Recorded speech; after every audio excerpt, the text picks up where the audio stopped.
Vladimir Poutine est en train de prendre la parole. Je vous propose d'écouter le président russe.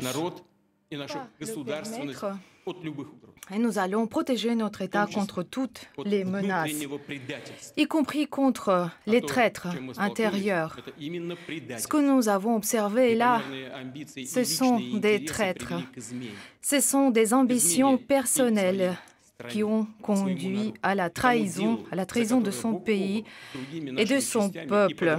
Le peuple qui a soutenu nos forces armées, les peuples qui ont soutenu nos soldats et les soldats Wagner ont combattu à leur côté. Ils ont libéré Artyomovsk, ils ont combattu dans le Donbass et ils ont donné leur vie pour la nouvelle Russie, Novorossia. Mais il y a des traîtres qui ont essayé d'organiser une mutinerie qui pousse les gens à tuer leurs frères. Donc, il les pousse à une défaite et une capitulation. Je répète, toute mutinerie intérieure, c'est une menace mortelle pour notre État, pour notre nation.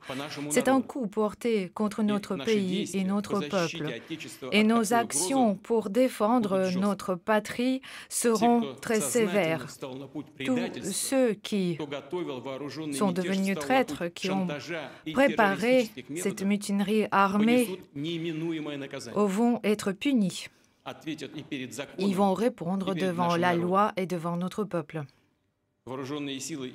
Les forces armées et d'autres autorités publiques ont reçu les ordres et on a des mesures en conséquence qui sont introduites actuellement à Moscou et dans d'autres grandes villes. Nous allons entreprendre des mesures décisives dans la ville de Rostov-sur-le-Don. La situation reste difficile là-bas parce que les institutions de gouvernance reste bloquée.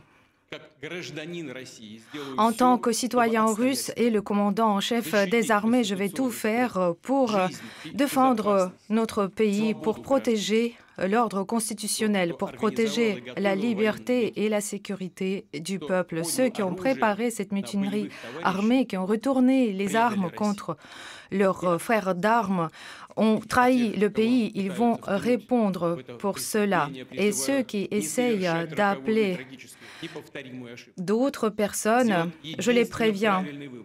Je pense que ces personnes doivent faire le bon choix. Ils doivent arrêter à participer dans ce crime.